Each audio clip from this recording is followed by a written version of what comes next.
Salam sejahtera bagi saudara dan saudari yang saya kasih dalam Yesus Kristus. Puji Tuhan, kita kembali dapat bersama-sama untuk mempelajari pelajaran sekolah sahabat kita. Dan untuk memulai, mari kita membuka dengan doa.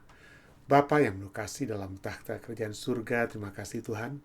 Kembali Engkau memberikan kesempatan yang indah kepada kami untuk dapat bersama-sama dikumpulkan untuk mempelajari firman-Mu.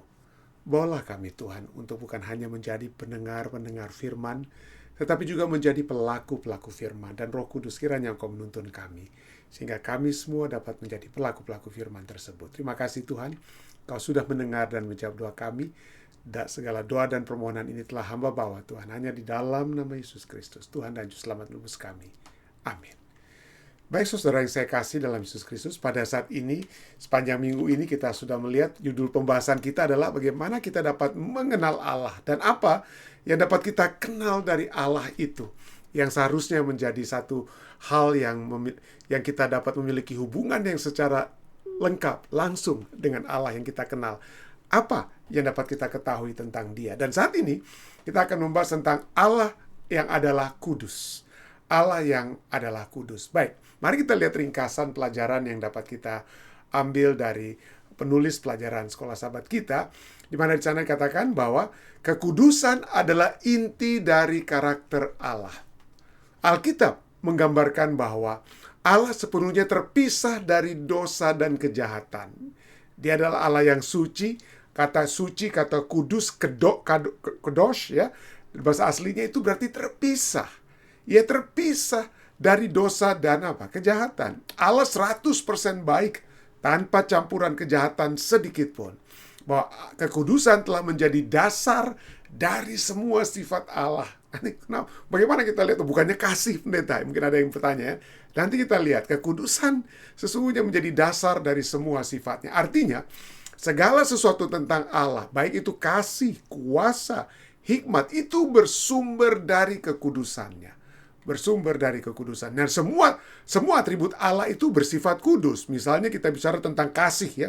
Kasih Allah yang didasari atas kekudusan artinya apa? Itu artinya kasihnya itu murni, tanpa kepentingan diri. Kalau kita bicara tentang pengetahuan Allah sebagai satu karakter atribut Allah, bagaimana hubungannya dengan kekudusan? Artinya dia, kekudusan itu membawa pengetahuan Allah itu tanpa niat jahat.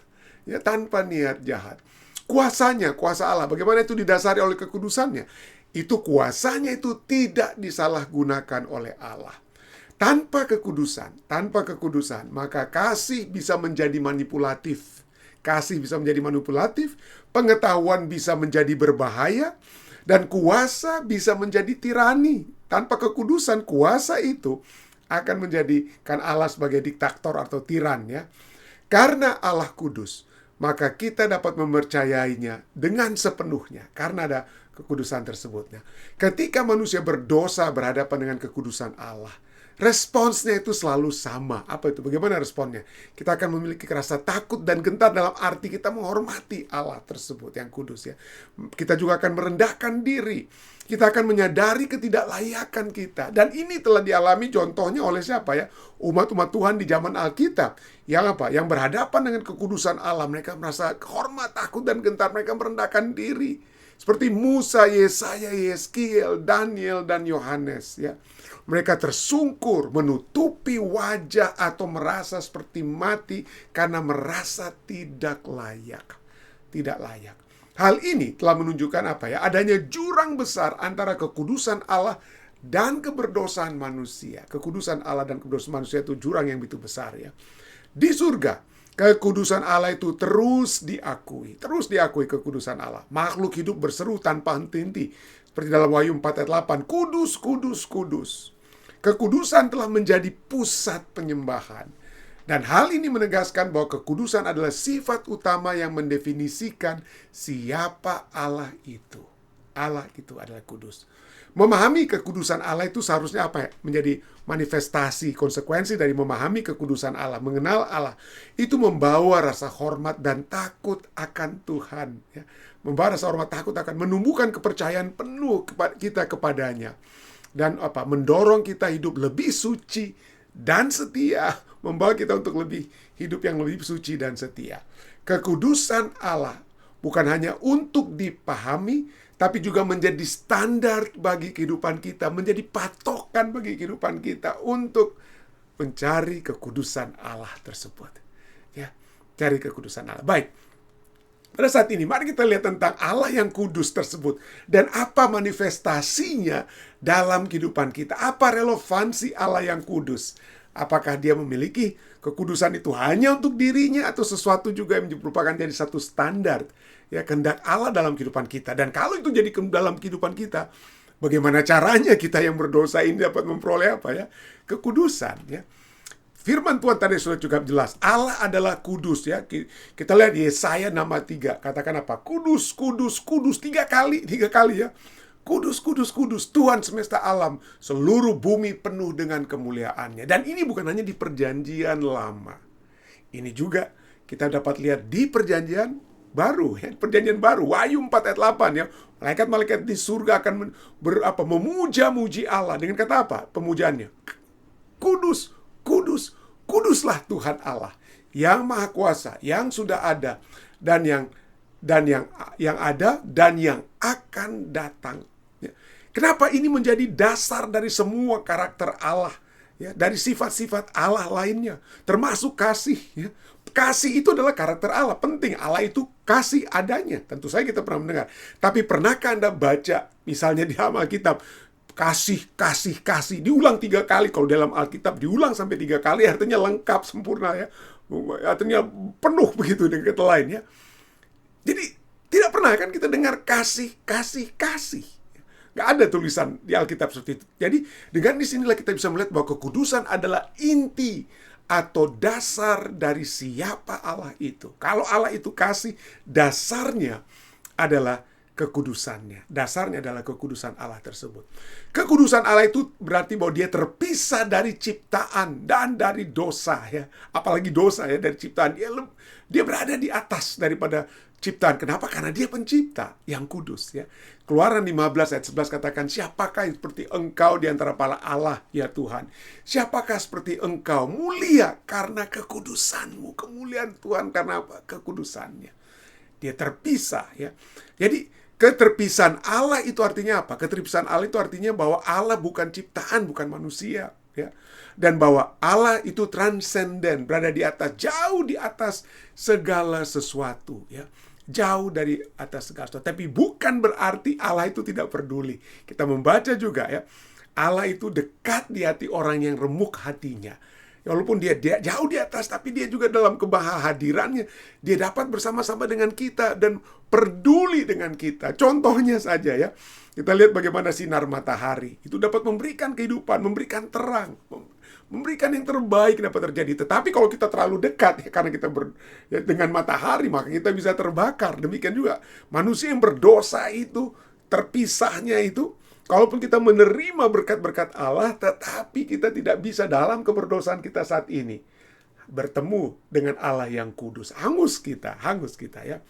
Jadi itulah sebabnya kita dapat melihat bagaimana Allah itu yang kudus artinya dia memiliki keterpisahan. Dan untuk itulah Yesus datang agar keterpisahan kita dengan Allah yang berdosa ini dapat apa?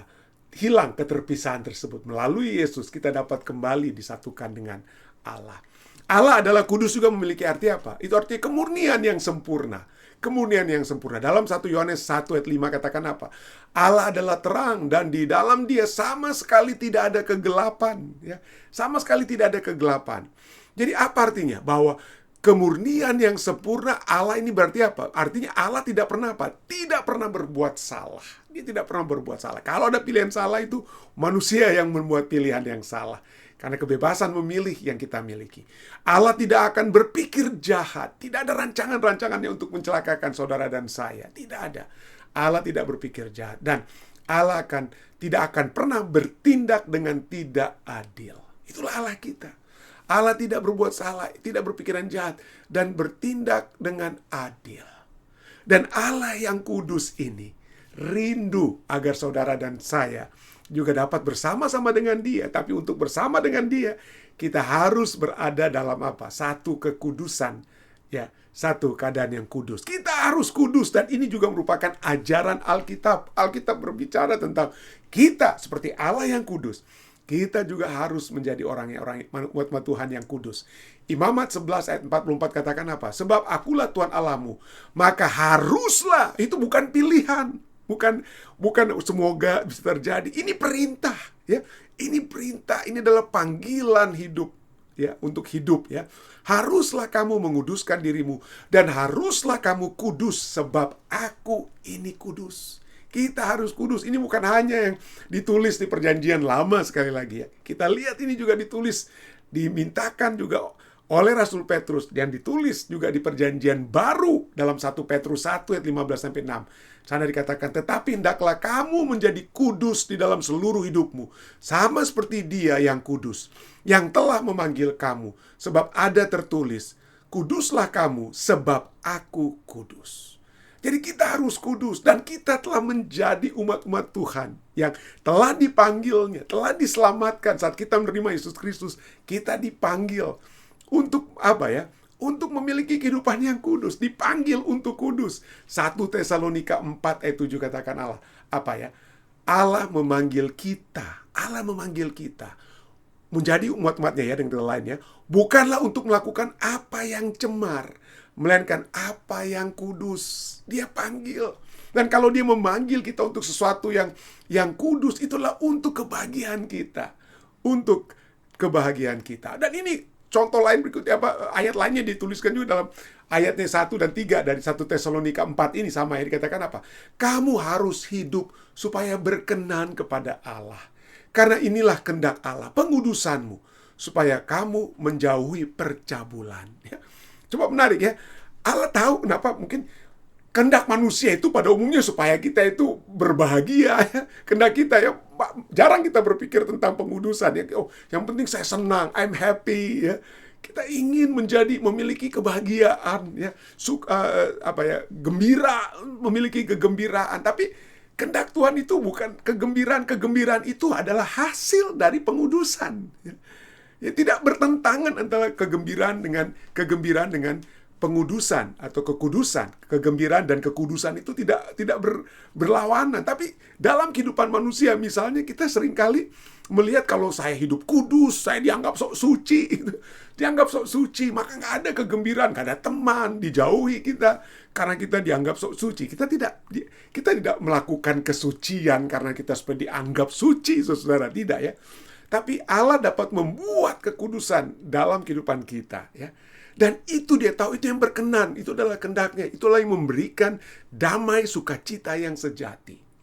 Contohnya, apalagi kita bicara ini ada kata 2 dari 1 Tesalonika 4 ini bicara tentang cemar, percabulan, ya. Mari kita lihat sedikit dari keadaan kehidupan di dalam rumah tangga sebagai contoh yang Allah memiliki kehendak, bukan kegembiraan yang utama, bukan kesenangan yang utama, tetapi apa?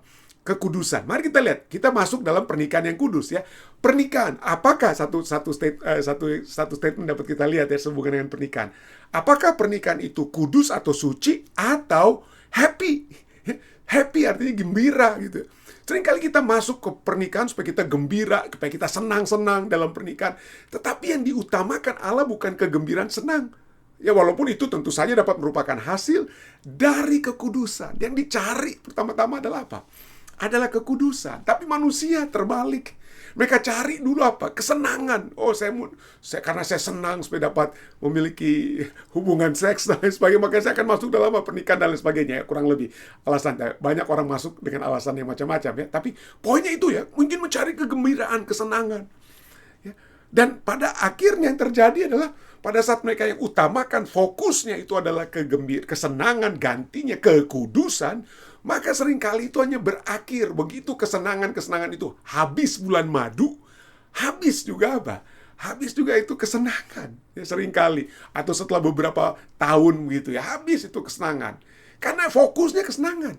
Bagaimana kalau fokus kita kekudusan? Banyak orang karena begitu masuk pernikahan tidak lagi senang, maka seperti satu tradisi atau bukan tradisi, kebudayaan yang sekarang semakin berkembang di Amerika, istilahnya dikenal dengan istilah open marriage. Saya masuk dalam satu pernikahan yang kudus, tetapi saya tidak hanya terikat dengan istri saya atau hanya terikat dengan suami saya.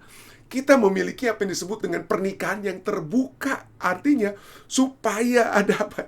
Supaya ada bumbu dalam kehidupan rumah tangga, maka saya sebagai suami menurut prinsip kebudayaan yang salah ini, open marriage ini, maka saya bebas untuk memiliki extramarital relationship. Saya bisa berhugel dengan orang lain. Istri saya bisa berhugel dengan orang lain. Kenapa? Karena open marriage ini, pernikahan yang terbuka. Dan ini banyak berkembang supaya katakan, supaya ada bumbu dalam pernikahan, supaya kesenangan dalam rumah tangga itu tetap ada. Tetapi pada saat manusia saat modern saat ini masuk ke dalam open marriage, pernikahan terbuka, itu dapat merusak segala sesuatu, ya. Merusak, justru mereka pikir dapat kesenangan, ya, bisa punya wanita lain, punya pria lain, tapi justru lebih tetap tidak tenang hidup mereka, tidak senang hidup mereka.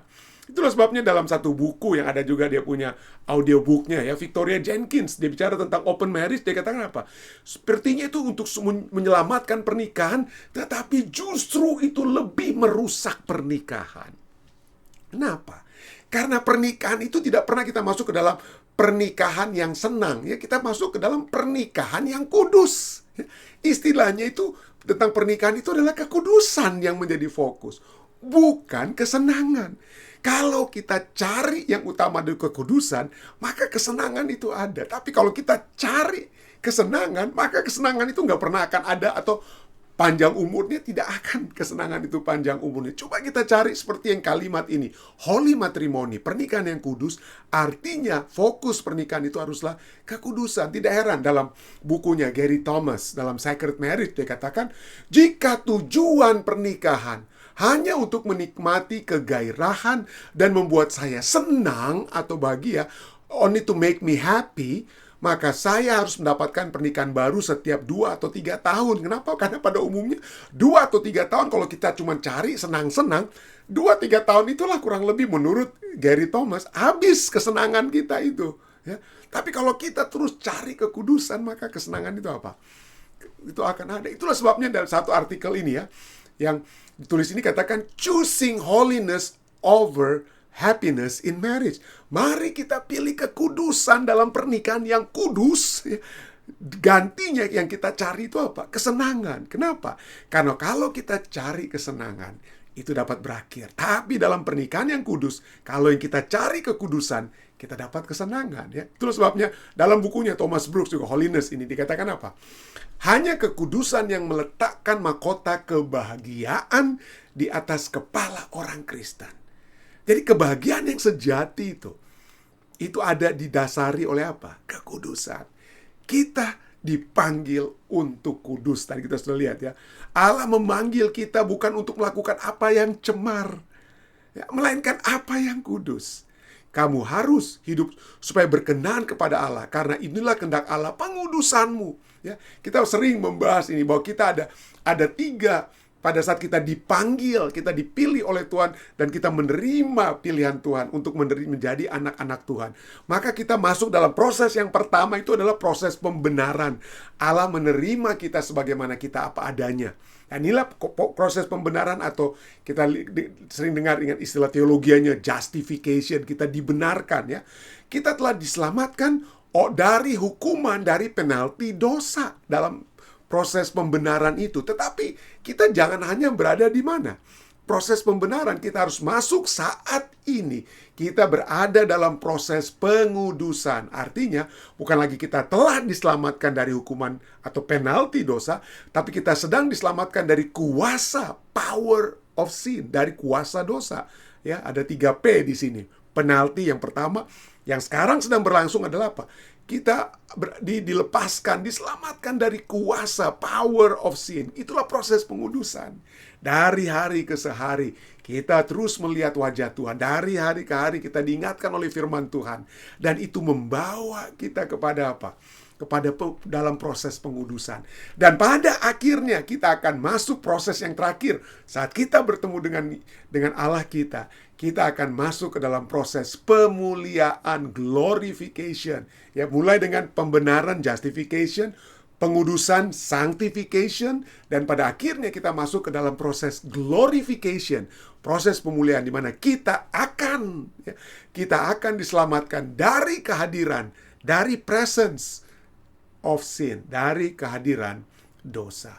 Itulah sebabnya kita tidak bisa diterima. Kita sebagai orang berdosa, kita diterima, kita dibenarkan oleh Tuhan. Tapi kita harus masuk ke dalam proses pengudusan. Kita harus terus-menerus diselamatkan dari kuasa dosa. Dosa itu, dosa kesayangan hari demi hari harus semakin dikikis. Semakin dikurangi, berkurang. Masuk terus dalam proses pengudusan ini. Tidak heran. Dalam buku ini ya, John Piper di dalam bukunya Acting the Miracle, dia tulis kata apa ya? Bahwa proses pengudusan adalah tindakan yang dengannya kita membawa perasaan, membawa pikiran, dan membawa tindakan kita menjadi sesuai dengan nilai-nilai Allah. Dengan nilai Allah. Allah yang kudus akan membawa kita untuk dapat apa? Untuk dapat memiliki perasaan, pikiran, dan tindakan yang sesuai dengan Allah kita. Kalau itu, maka kita tidak akan berada di mana? Dalam satu kebersamaan dengan Allah yang kudus. Kalau kita terus berada dalam keberdosaan kita, ya. Jadi inilah sebabnya kita telah disucikan saat kita masuk menerima Yesus Kristus. Ya, kita dipakaikan jubah kebenaran Kristus. Maka dikatakan apa? Maka kita dikuduskan. Dan caranya bagaimana? Kita dikuduskan itu berada di dalam Kristus. Itu saja. Bukan berarti kudus itu saya harus kelihatan suci, saya harus kelihatan orang-orang melihat terus saya berdoa, terus sambil berjalan pun saya berdoa, atau begitu. Bukan. Kita berada di dalam Kristus. Hati yang selalu mengarah kepada Kristus.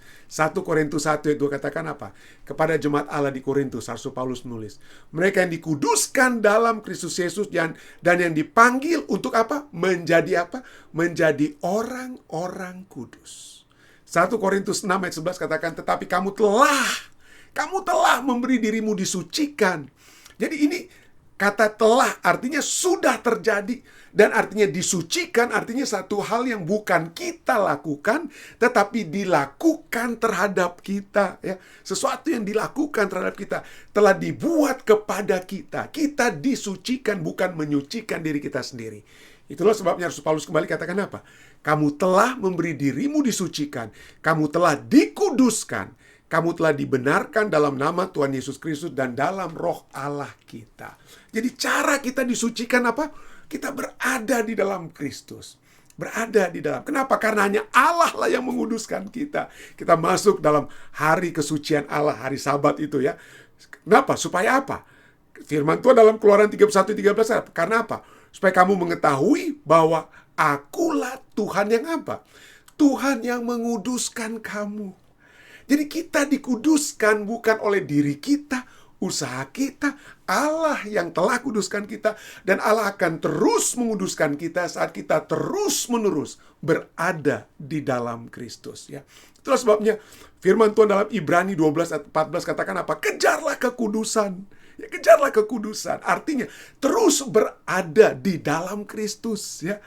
Terus berada dalam Kristus, sebab tanpa kekudusan tidak seorang pun akan melihat Tuhan. Ibrani 12 ayatnya 14. Tidak heran, kembali kita lihat dalam 1 Korintus 1 ayat 8-9. Di sana dikatakan apa?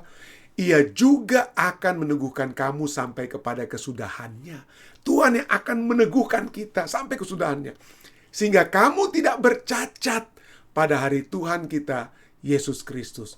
Allah yang memanggil kamu kepada persekutuan dengan anaknya Yesus Kristus, Tuhan kita, adalah setia. Allah ingin supaya saudara dan saya terus berada di dalam Kristus. Terus-menerus berada dalam proses pengudusan di dalam Kristus. Sehingga kita tidak bercacat. Sehingga kita terus-menerus dikuduskan. Hingga kedatangan Yesus yang kedua kali. Kiranya kita semua memberi diri kita untuk selalu berada di dalam Kristus, bukan berada dalam kesenangan dunia, bukan berada dalam kecemaran dunia, ya, bukan berada dalam keduniawian yang kesenangannya hanya untuk sementara, saudara, hanya untuk sementara. Biarlah kita memiliki kekudusan yang akan memberikan sukacita yang sejati, kesenangan yang sejati di dalam Yesus Kristus. Saya bawa ini dalam nama Yesus. Amin. Baik saudara, mari kita menutup acara ini dengan doa. Mari kita bersatu di dalam doa. Bapa yang penuh kasih dalam takhta kerajaan surga, terima kasih Tuhan. Kembali pada saat ini kami telah Engkau kumpulkan. Engkau ingin agar kami terus berada dalam kekudusan yang telah Engkau berikan kepada kami, yang akan membawa kami dengan kekuatan surga untuk tetap berada dalam Kristus. Dalam Kristus. Sehingga kami terus-menerus dikuduskan hingga kedatangan-Mu dua kali. Terima kasih Tuhan. Berkatilah umat-umat-Mu yang sedang menundukkan kepala. Berkatilah kami semua, agar proses kekudusan itu menjadi bagian kami semua. Berkatilah umat-umat Tuhan yang juga di Jemaat Fisdak. Terus berdoa bagi saudari kami dengan masalah kesehatan mereka. Terus berdoa bagi saudari Jane.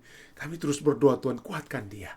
Biarlah dia tetap merasakan kasih Tuhan di dalam dirinya, Tuhan. Berkati juga umat-umat Tuhan yang ada di Philadelphia yang telah dilayani pada Sabat yang lalu. Ketua-ketua jemaat kami, Tuhan, telah pergi ke sana dan telah membawakan pelayanan. Ketua Jaminten dan Ketua Lalaki keluarga Sihotang, keluarga Lalaki Soputan, dan juga Fernal dan Sisi yang telah bersama-sama pada saat itu. Kami berdoa kiranya umat-umat yang telah dijangkau di Philadelphia akan terus merasakan kasih surga, berkat-berkat surga yang menjadi bagian mereka. Terima kasih Tuhan, terima kasih. Sempurnakanlah doa kami, berkatilah seluruh umat-umat-Mu sekali lagi yang telah berbakti dan sedang menundukkan kepala saat ini. Inilah doa dan permohonan yang hamba bawa Tuhan, hanyalah di dalam nama Yesus Kristus, Tuhan dan Juru Selamat menebus kami. Amin. Terima kasih saudara sekalian, sekali lagi saya mengundang, saya mohon jika acara ini telah menjadi berkat bagi Anda semua, tolong dibagikan. Ya, mari kita share kepada saudara-saudari kita agar mereka juga dapat mempelajari firman Tuhan seperti yang kita telah pelajari pada saat ini. Tuhan memberkati Anda semua.